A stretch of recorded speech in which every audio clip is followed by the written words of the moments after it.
Yeah, I forgot it. It's okay. Yeah, now it's being recorded, Yeah. and I will send you the recording as well. So yeah, okay. So we are looking at learning outcome 2 of unit 5.11, that is about the strength and weakness of multidisciplinary teams. In learning outcome 1, we learned about what multidisciplinary MDTs are, why they are made, and what is their purpose. Then here we will see what are their positives, what are their negatives, what are their strengths, what are their weaknesses. So we can see few of the strengths here, like these are appropriate treatment for patients, multiple of viewpoints, saving staff time, improved coordination, continuous professional development, streamlines the referral process. So the multidisciplinary teams bring together surgeons, radiologists, pathologists, pharmacists, and other professionals are now helping to ensure that patients they receive appropriate investigations and treatment, and they are helping to deliver coordinated care within the hospitals. So the most important benefit of multidisciplinary team is that each individual patient gets the most appropriate treatment decision by a team of experts. The other advantage is that it is possible to consider each single patient from a range of viewpoints from people with different areas of expertise. This ensures that each patient is offered the best possible treatment currently available. Then staff timing. Structured organization of these team meetings is crucial so that different professionals can make their contribution without being present for the whole of the meeting if this is not necessary. So that in this way, the staff time is being saved. The key requirement is that each discipline is able to contribute independently to the decision so that individual patients get the most appropriate treatment decisions. So multidisciplinary teams can also improve communication and coordination of communication between professionals and patients and carers and coordination throughout the service. These kind of teams provide an effective framework for maintaining uniformity of treatment delivery across the country. Auditable standards will lead to improving the service continuously. These kind of multidisciplinary teams, they also are a source of continuous professional development of members, and adherence to published guidelines can be supported and monitored. These teams also speed up and streamline the referral process. So these teams, they help in reducing the undesirable delays in starting treatment. So these are the big plus points or strengths of multidisciplinary teams. As we have seen, staff saved, appropriate treatment for the patient, all these kind of. But as there are positives, there are always negatives. So what are some of the disadvantages? So disadvantages of multidisciplinary teams are also there. As we have said, the big disadvantage is the conflict.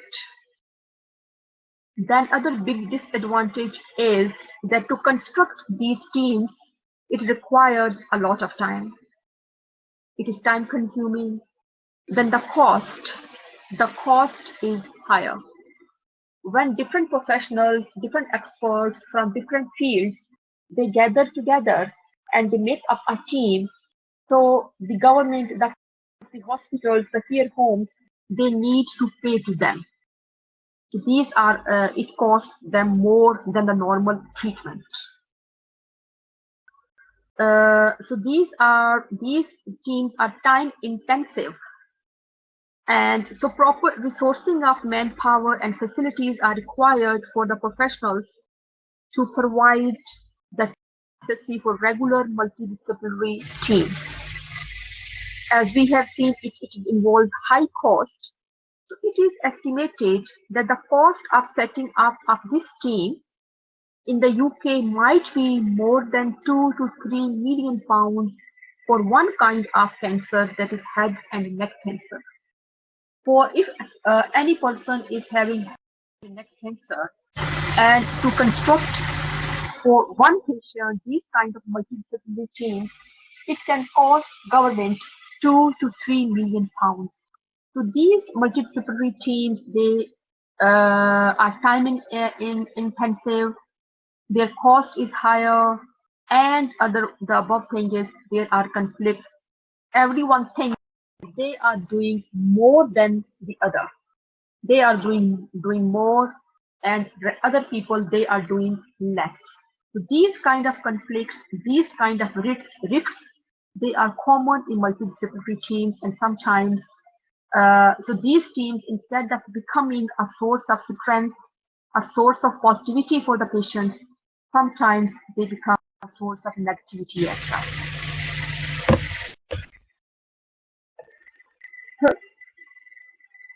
now, as we see, we commonly we have heard that saying, like, too many chefs, they spoil the broth.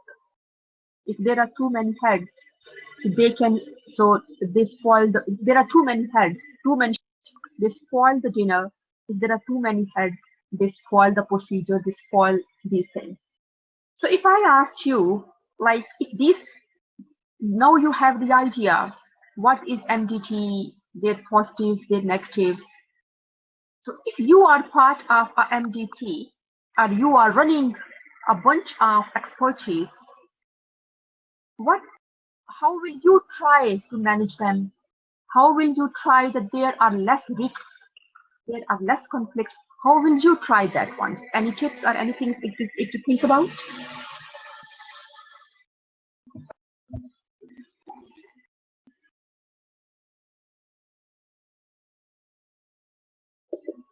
Hello? Hello? Sorry, can you hear me? Yeah, I can hear you. Did you ask me a question? Yeah, I asked you. What was the question again? How could I avoid? Yeah, like if you are part of any team, at your pathway, Yeah. you are part of that team, you are working with the other professionals, and how will you try to avoid the conflicts of these kind of happenings?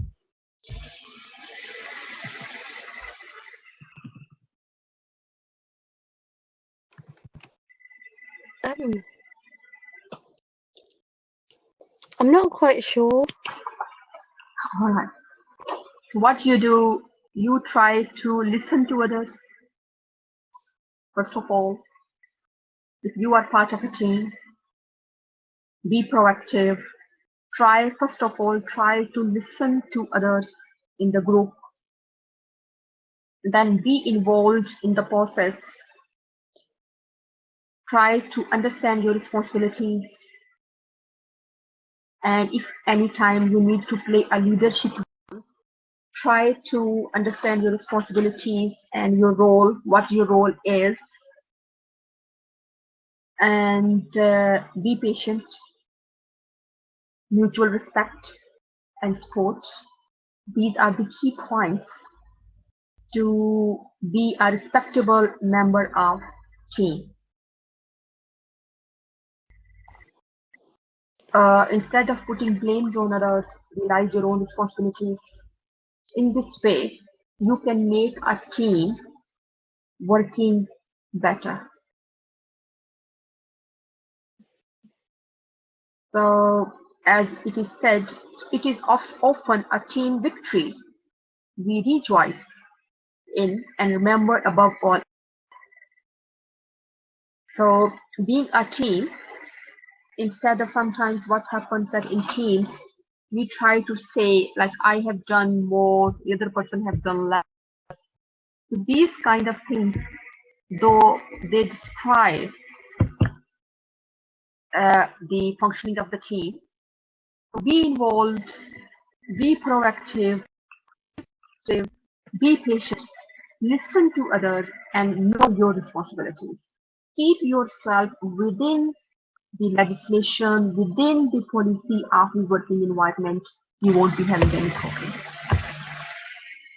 Okay. So we move to the next outcome. It says it's 2.2.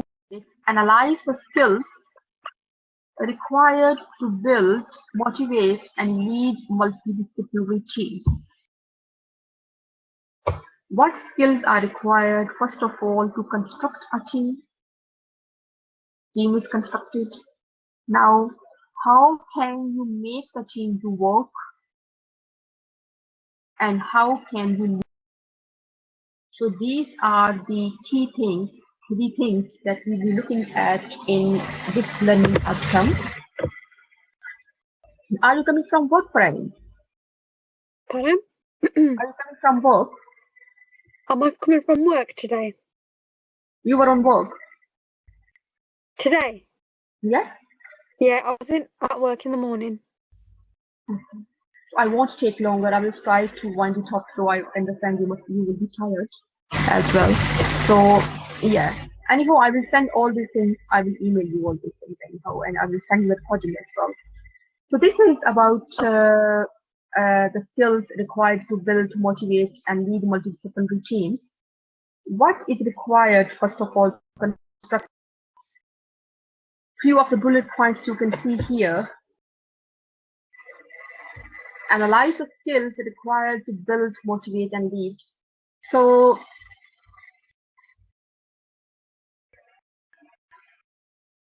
this is a clear sense of purpose and contribution. A clear, if you want to construct, clear sense of purpose and contribution. That means focus on the needs and experience of service users.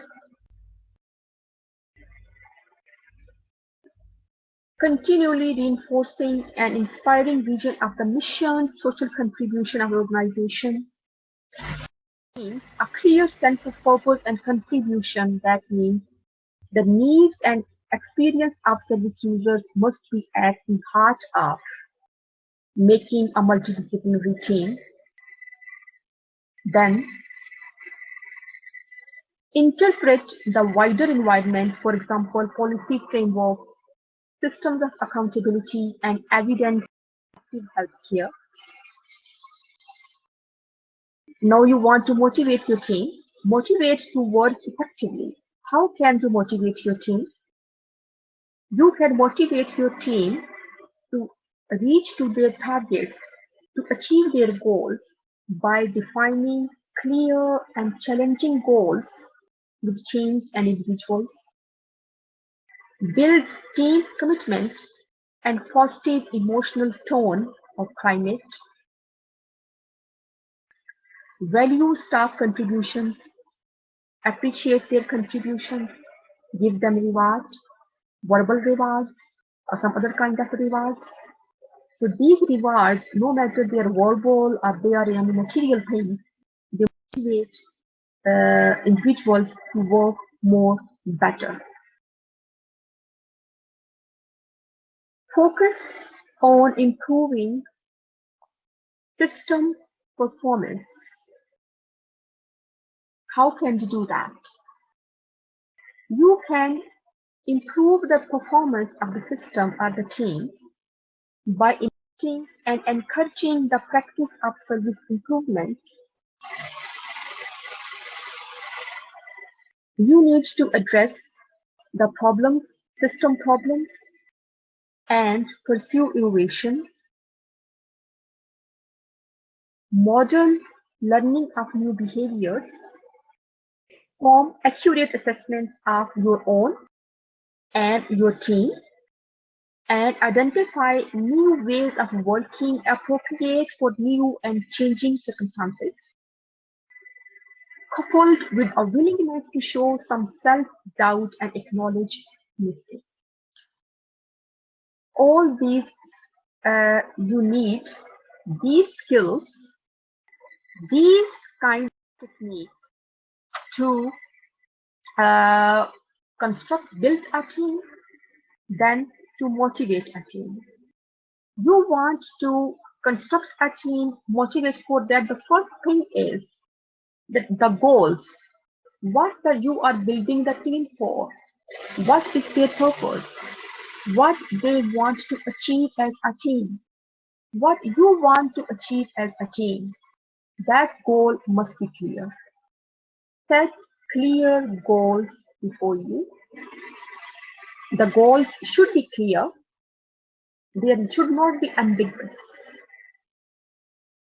Then empower people. You need to empower your team members. What kind of empowerment? Means how to look after the patient, how to take decisions, how to realize their own responsibilities, how to identify their role as part of team, empower your people, empower your team members, make them to participate and communicate with each other, and make them to involve in team procedures. Give them right support, and you need to give right support to your team members, and at the same time you have the right to have right support from your team members. So in this case, a team leader must give opportunity for the team and individuals to develop and try new approaches. Show appreciation. You must invest time and energy in your team. Everybody needs to be appreciated, and your team is no, and you are no different. You need appreciation, your team needs appreciation, and these appreciations and these rewards make your team's work in more better way. These are the skills, strengths, techniques to make a team, to motivate a team, as we have seen team motivation.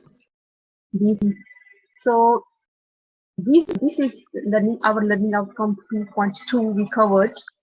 Just quickly I covered it, like all the main points.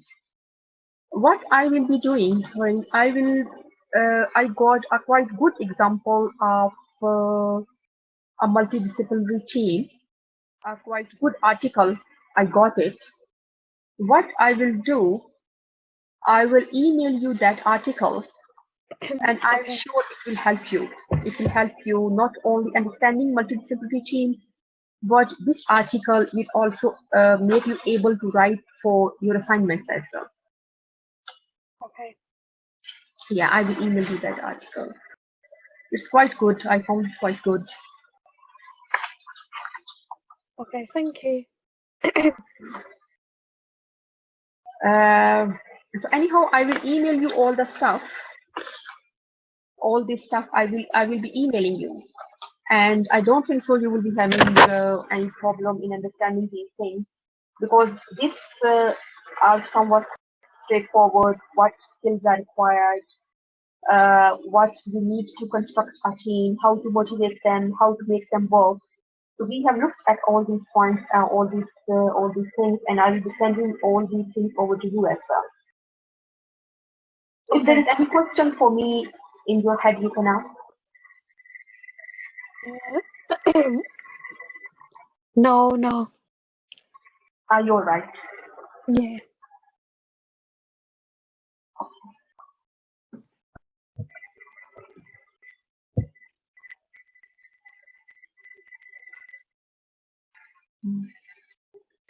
So this is 2.3, how to lead multidisciplinary teams.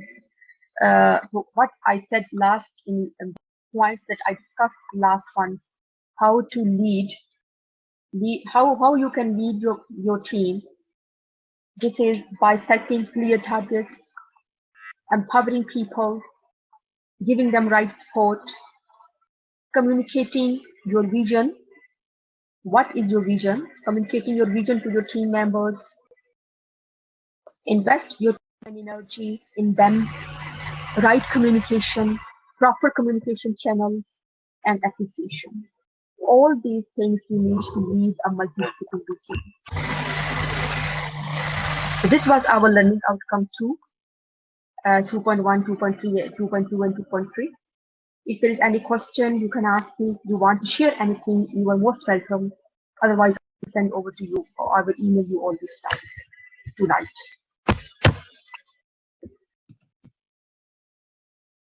Huh? Hello? Huh? Yeah, I'm asking if there is anything, any question, anything you want to share, anything you want to ask. If there is anything, you are welcome. You want to share anything, you want to ask anything. If no, then I will email you all the stuff that I am talking about. No, that's fine. I don't have any questions. All Sure. right. Okay. Oh, that's good. That's wonderful. Then that's fine. That's wonderful. So what's my idea is that I will. There are learning outcomes 3 and 4. These 2 are left. Yeah. Yeah. These are barriers and these things. I will cover 3 learning outcomes 3 next session, and next I will cover the fourth one as well. And then I will look at how many units are left for you, what units you have covered, and how many units are left. Then I will have a look at that one as well. Okay. Yes. So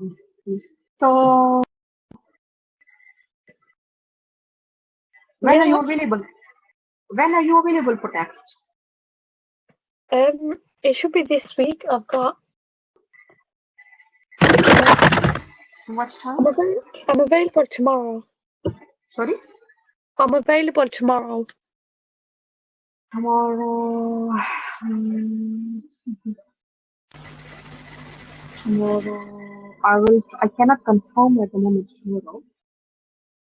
Okay.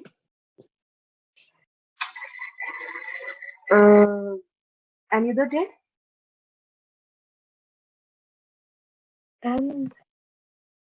Sorry, I just checked my diary. Sorry? I just checked my diary.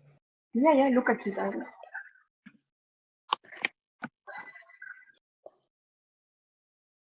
I'm available on Saturday. Saturday, that's wonderful. Saturday, what time should we decide? What time? Because Saturday I'm also home. Can we do morning? Sorry, what time? Can we do it any time in the morning? Yeah, in the morning. So 11 o'clock, 12 o'clock, what time? 11. 11, that's fine. I will see you on this Saturday 11. Okay. Okay? Okay, yeah, that's fine. That's fine. All right, fine. Take care. Yeah, thank you. And Take care. Thank you very much. Bye. And look after yourself. Bye. Yeah, well, thank you. You too. Bye. Bye.